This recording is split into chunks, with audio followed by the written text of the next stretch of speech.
Deciding what diet to start isn't hard, but it's important, and more thought should be put into it because if you think about it, it's something you're going to do for a long period of time and hopefully turn this into a lifestyle. We have to go with something that will be one, get you the results, and two, something that you can stick to. So first, what I'm going to do is go through how we lose weight. This is important to know because once you know the facts, it makes it so much easier to lose weight and trust the process. And then at the end of the video, I'll go through the 4 main diets and how each of these diets accomplishes the weight loss that you're looking for. And then based off the information I give you, we're gonna list the best case scenario or best diet to go with based on the pros and cons.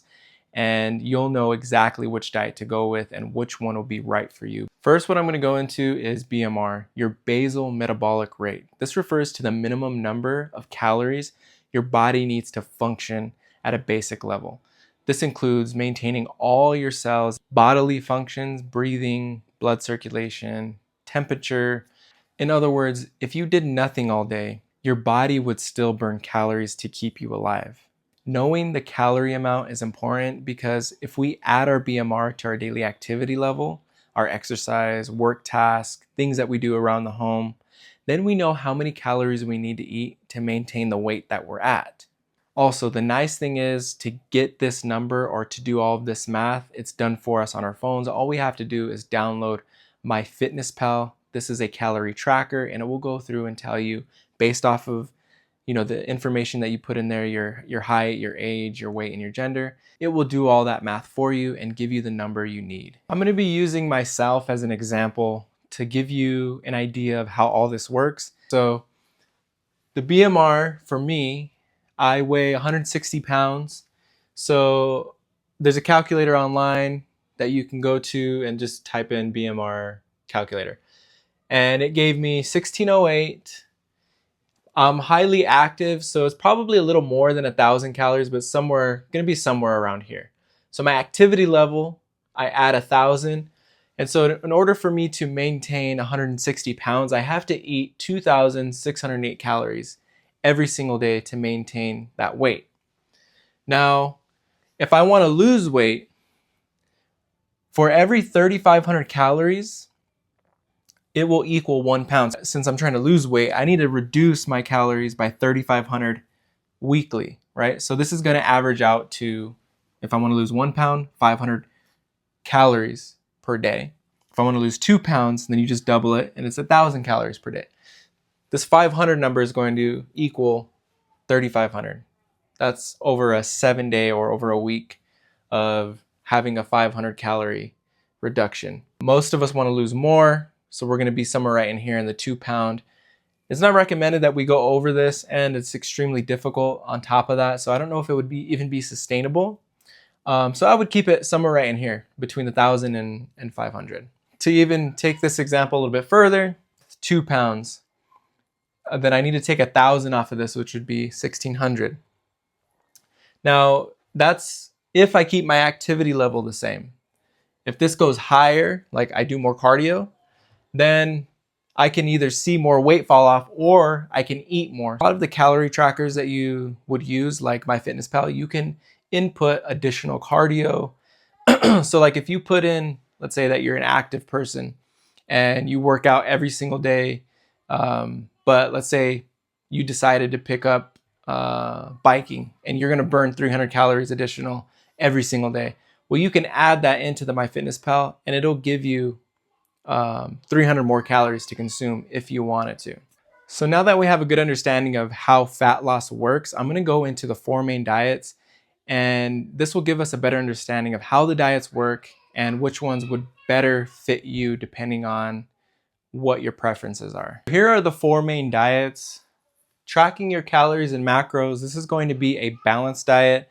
You're going to have carbs, so fruits, vegetables, bread, and pastas, whatever it is, you can eat basically anything as long as you stay within your calories. This is a difficult approach for some people because you have to, a lot of times, meal prep, weigh your food, track everything, make sure that you are accountable for everything that you consume.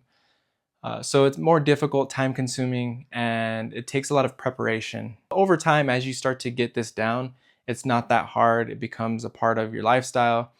The thing I would say that is somewhat difficult is events, holidays. For one, it's hard to control yourself there, but also how do I weigh and track my food? Then the next one is keto. So basically, we're going to be eating protein and fats. Some vegetables are in there, but it's very low carbs. To me, this one's difficult because you can't have the carbs that you really love and enjoy. So a lot of people will lose a ton of weight on this, but they find themselves back to where they started because they go back to the foods that they love and enjoy, and they overeat a lot of the carbs. Majority of our diet is carbs, especially if you're not really watching what you eat. All of the snacks, chips, all of the processed foods, and a lot of the good tasting foods is going to have a lot of carbs in it, which is why this diet's so effective, because you're eliminating a third of where we get our calories from. And a lot of times we overconsume them, so it becomes like 50 to 60% of the amount of calories we're consuming in a day is reduced because we eliminated that whole portion of macros out of our diet. Carnivore is similar to keto, except you don't have vegetables. You're just basically straight meat, eggs. I think they have cheese in there. I've basically done carnivore on accident because I would do keto, but I never really cared to add vegetables into my diet. So it was literally like bacon, eggs, and steak. And you're gonna see people lose a lot of weight on this because you don't really have to track anything. You just eat things that you're allowed to eat. So it's very easy to follow wherever you go. You don't have to track anything. You'll still see weight come off, and you'll get to a healthy weight very fast. So now we're gonna talk about fasting. This isn't really changing your diet too much. This is more so when you're gonna allow yourself to eat. So if you eat 3 to 5 times a day and you reduce that down to 1 meal a day or 1 time a day, you could see how you could reduce the calories very easily in this diet because you're only eating once. It's hard to overconsume your calories if you're only allowing yourself to eat 1 meal. It's definitely possible, but let's say you're eating 4,000 or 5,000 calories in a day and you're way overweight. It's going to be hard to eat 1 good meal and it be over 2,500 calories, for example. So that's why fasting works. You're going to get to a certain point with these 3 diets to where you start to see the weight loss slow down because we're going to have like a natural calorie amount that makes us feel good. And then also depending on what kinds of foods we're eating is going to determine when the weight loss starts to slow down. And then you're going to have to, if you want to lose even more weight, start tracking and kind of having a rough estimate of how many calories you're consuming in a day. But for the most part, you can get to a very healthy weight without tracking if you use one of these 3 diets. We're going to be talking about tracking calories and macros. Since this is a balanced diet, then we're going to be able to eat carbs, fats, and protein, which is our macronutrients. So this means we must know macros aren't all created equal. So this means that for protein and carbs, it's 4 calories for 1 gram. Whereas fat is equal to 9 calories per gram. This is important to know because the more fat we consume, the more calories will be taken away from our daily calorie amount. Keeping fats low will help in being able to eat more food, but it's also hard to feel satisfied without a lot of fats in our diet. So we're gonna go over keto now. Keto is short for ketosis. It's the process where your body goes into burning fat for fuel versus the food that you're consuming for fuel. So when you keep your calories below your maintenance level, you go into ketosis. Ketosis is something that happens just being in a calorie deficit. It doesn't necessarily only pertain to the keto diet. Now, we're eliminating carbs, so we're eliminating 1/3 of our macros, which is why we're going to be able to see weight loss.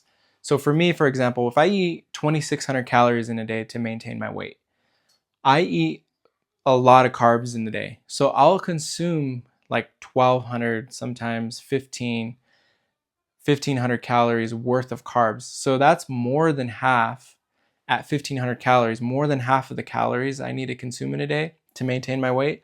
So you can see why weight loss would be super easy for me or for a lot of people by eliminating carbs. The difficult thing is though, is that whenever you do cut carbs, let's say your workouts, if they're super intense, you're going to feel weaker. The other thing is not consuming the foods that you enjoy. So I really love fruit, I like tortillas, I like bread. So this diet, I can do it for a short period of time to cut weight, but then I'm going right back to tracking my calories and macros or fasting because I want to consume those foods.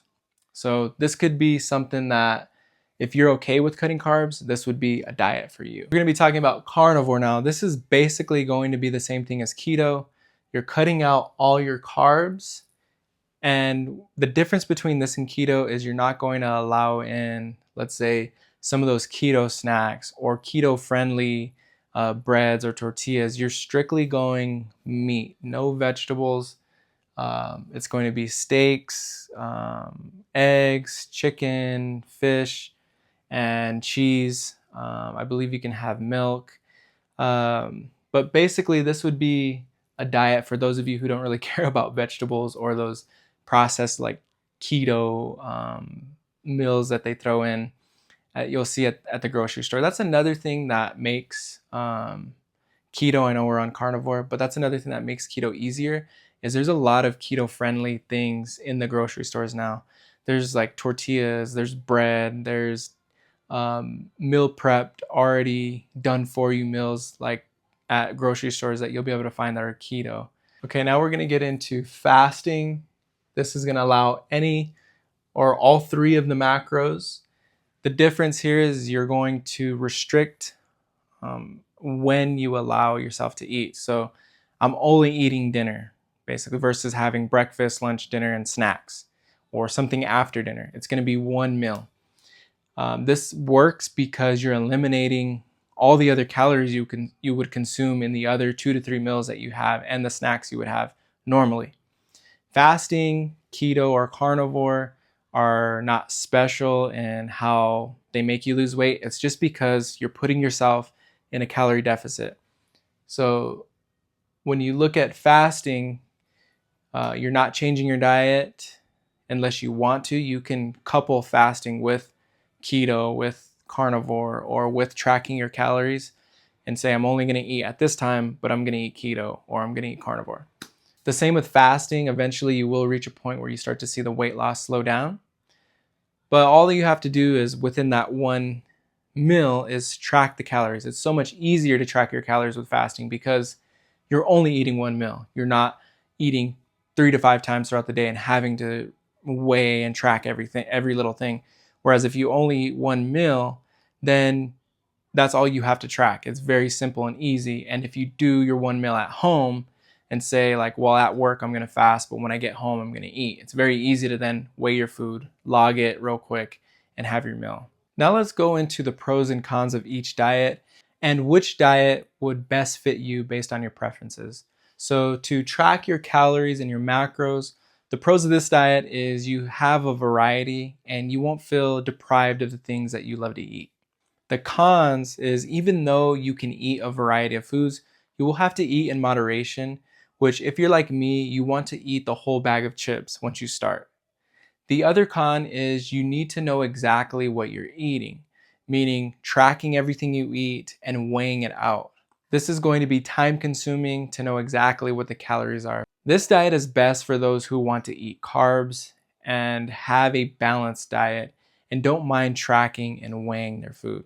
This diet isn't for those who aren't willing to track food and for times of travel will have to prep and track food beforehand. Now we're going to talk about keto. The pros of this diet is it feels like you can eat a lot of food and you don't have to track for most of the weight loss journey. The nice thing is with all the keto friendly options, it makes the diet easy to adhere to and keep some variety in your diet even though you're cutting out carbs. The con is you can't eat carbs and it can make you feel weak during workouts. This diet is for people who don't want to track meals and find it easy to eliminate carbs. This diet isn't for the people who feel the need to have carbs in their diet and do heavy weight training or feel like they're going to go back and binge on the carbs that they love and enjoy. Now we're going to go into carnivore. The pro of this diet is you can have great steaks, eggs, fatty foods that make you feel satisfied, as well as high protein. You can also do this diet without tracking and still see weight loss. The con is there is very little variety, and the same with keto. Your workouts will feel harder and you'll feel weak.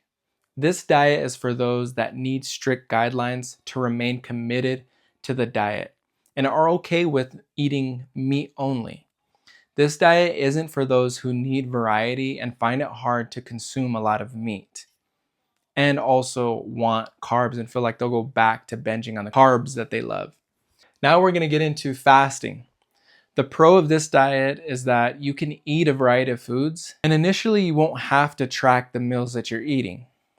The con is you will go longer periods of time without eating, and you will feel weak when you're fasted.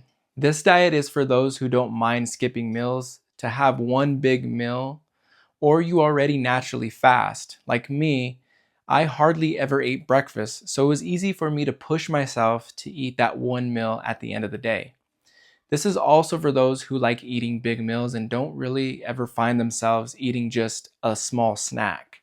Those turn into eating the entire bag of chips like I mentioned earlier. Fasting isn't for somebody who needs to eat multiple times a day and finds it easy to eat a snack and stop, or small meals throughout the day and feel good.